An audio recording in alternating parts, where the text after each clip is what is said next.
Hi, welcome to this video. आज हम इस वीडियो में बात करेंगे कि सॉफ्टवेयर इंजीनियरिंग क्या है और हमें इसको क्यों स्टडी करना चाहिए और एक सॉफ्टवेयर इंजीनियर का आगे फ्यूचर स्कोप क्या है।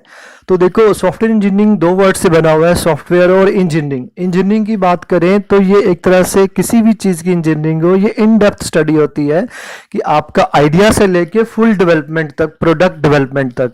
तो जैसे हम सॉफ्टवेयर इंजीनियरिंग की बात करें तो सॉफ्टवेयर का एक आइडिया आने से लेके उसके कंप्लीट डेवलपमेंट के सारे स्टेप्स को पूरे करते हुए जो सॉफ्टवेयर हम डेवलप करते हैं, तो उन स्टेप्स की स्टडी को हम लोग सॉफ्टवेयर इंजीनियरिंग बोल सकते हैं। तो इन स्टेप्स में जैसे मान लो अब हम बात करते हैं कि आपको एक सॉफ्टवेयर डेवलप करना है लाइब्रेरी के लिए, किसी की लाइब्रेरी मैनेजमेंट के लिए, या किसी के बैंक के लिए, बैंकिंग के लिए, या बिलिंग के लिए। तो आपको एक आइडिया है कि चलो मैं लाइब्रेरी से रिलेटेड प्रोजेक्ट बनाता हूँ, एक प्रोडक्ट बनाएंगे हम लोग, लाइब्रेरी मैनेजमेंट सिस्टम। तो एक आइडिया आने से लेके उसके बाद आप क्या करते हो कि उसकी रिक्वायरमेंट देखते हो जहाँ पे वो सॉफ्टवेयर प्रोडक्ट इंप्लीमेंट होना है। सपोज आप क्या करोगे, लाइब्रेरियन, उस लाइब्रेरी के लिए जिसके लिए आप प्रोडक्ट बना रहे हो, आप लाइब्रेरियन से मीटिंग करोगे, उसके साथ उससे रिक्वायरमेंट नोट करोगे कि वो क्या डेवलप कराना चाहता है या चाहती है। उन रिक्वायरमेंट्स को आप लोग नोट करोगे, एनालाइज करोगे और फिजिबिलिटी स्टडी करोगे कि आप ये कर पाओगे या नहीं कर पाओगे, या इसकी क्या कॉस्ट बनेगी, टेक्निकल फिजिबिलिटी क्या होगी, इकोनॉमिकल फिजिबिलिटी क्या होगी, सारी एक्सपेक्ट्स आप स्टडी करोगे और फाइनली उसको बताओगे कि ये इस तरह से हो सकता है, इतनी कॉस्ट लगेगी, इतना आपको हार्डवेयर चाहिए होगा। तो ये सारी बातें हमारी किस में आ जाती हैं, हमारे रिक्वायरमेंट इंजीनियरिंग में आ जाती हैं कि हम लोग एक आइडिया है उसको डेवलप करने से पहले सारा जो इन डेप्थ स्टडी करते हैं। तो हमारा सॉफ्टवेयर इंजीनियरिंग हमें यही सिखाता है कि एक चीज को, सॉफ्टवेयर को डेवलप करना है तो उसको स्टार्ट कैसे करना है, तो डिफरेंट फेसेस। तो इसके लिए एक सॉफ्टवेयर डेवलपमेंट लाइफ साइकिल का कंसेप्ट है, इसके मॉडल्स हैं जिनको फॉलो करते हुए सॉफ्टवेयर को डेवलप किया जाता है।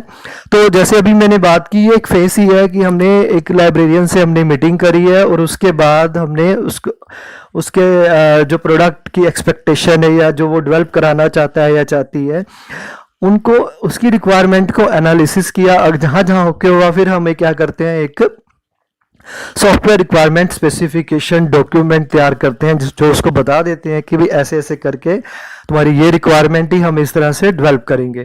फिर इस फेज की जो आउटपुट होती है वो हम नेक्स्ट फेज को दे देते हैं। हम प्लानिंग करते हैं, उसके बाद हम कोडिंग करते हैं, कोडिंग के बाद टेस्टिंग भी करते हैं। यानी कि पूरा प्रोडक्ट इन फेसेस में, मतलब नंबर ऑफ फेसेस में, नंबर ऑफ मॉड्यूल्स कह सकते हो, स्टेप बाय स्टेप प्रोग्राम का जो सॉफ्टवेयर का जो डेवलपमेंट है स्टेप बाय स्टेप आगे की तरफ बढ़ता है।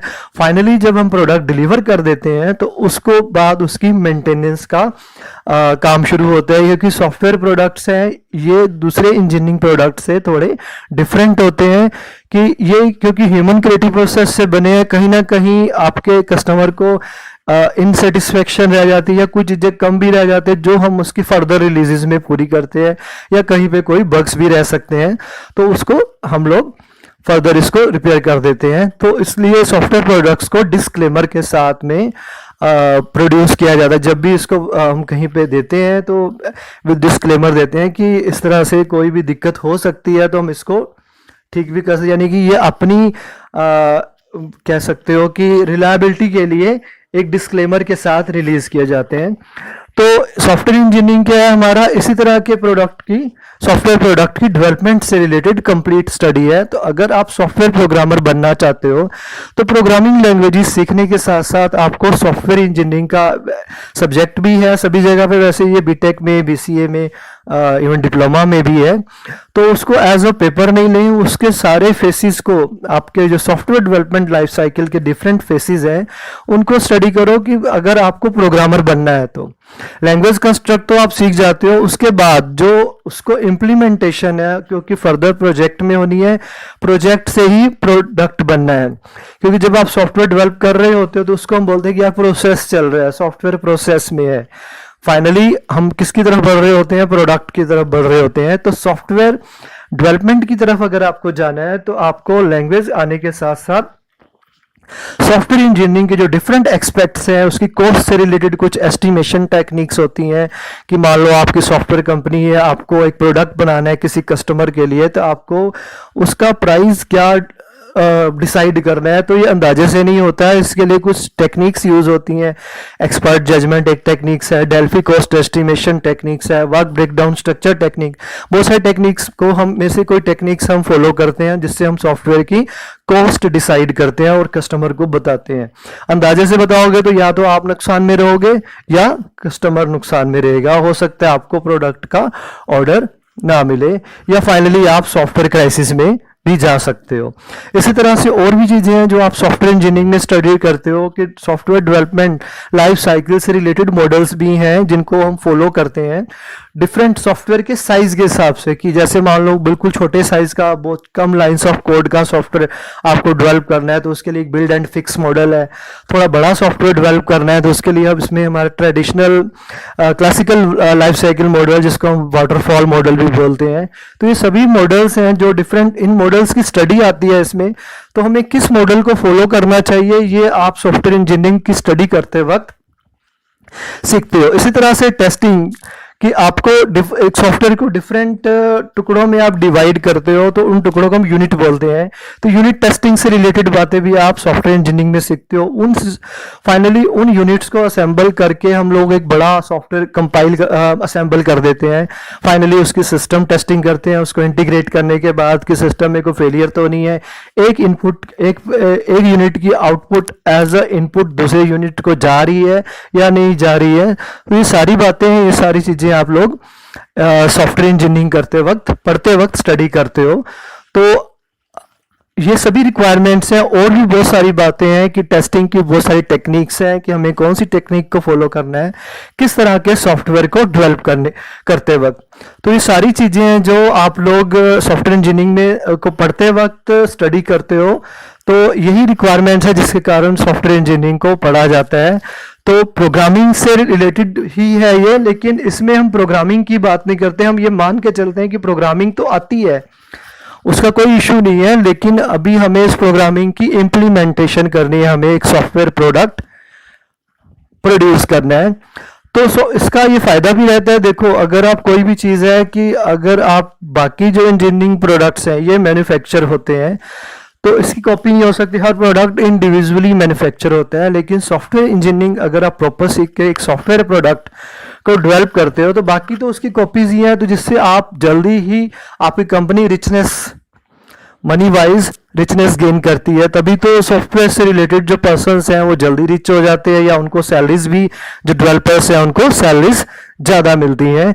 क्योंकि अगला प्रोडक्ट है, जैसे मालूम हमने बात की शुरू में, लाइब्रेरी मैनेजमेंट से रिलेटेड आपको सॉफ्टवेयर प्रोडक्ट बनाना है तो उसके लिए आपको मेहनत एक बार ही करनी है। किसी दूसरे कॉलेज की लाइब्रेरी में के लिए सॉफ्टवेयर डेवलपमेंट करते वक्त आपको क्या करना है, माइनर चेंजेस ही करने हैं। आपकी टीम को भी एक्सपीरियंस हो चुका होता है, कुछ माइनर चेंजेस के साथ आप सेम प्रोडक्ट को दोबारा भी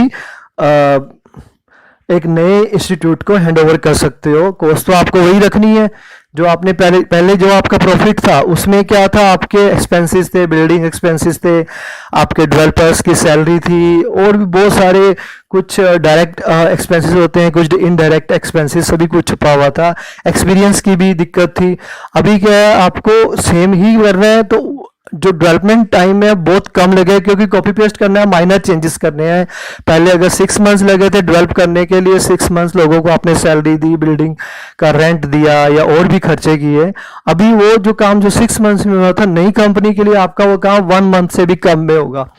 तो सीधी सी बात है, जो एक्सपेंसेस आपने 6 मंथ्स किए थे आपको क्या करना पड़ेगा, अभी वो एक्सपेंसेस रिड्यूस होके 1 मंथ पे चले गए, और कॉस्ट तो आप वही रखने वाले हो, आप ज़्यादा एक्सपीरियंसड हो। तो नए कस्टमर को आप पे फेथ भी होगा कि आप एक सॉफ्टवेयर पहले से भी आपका मार्केट में है। थर्ड कॉपी में आप और भी प्रॉफिट में आ जाओगे, टाइम भी कम लगेगा, और उस कस्टमर का जो फेथ है वो और भी पक्का होगा आप पे, क्योंकि आप बोलोगे कि 2 जगह आपका सॉफ्टवेयर ऑलरेडी मार्केट में है। तो अभी इस ऑडियो बुक में इतना ही। Thanks for listening and watching.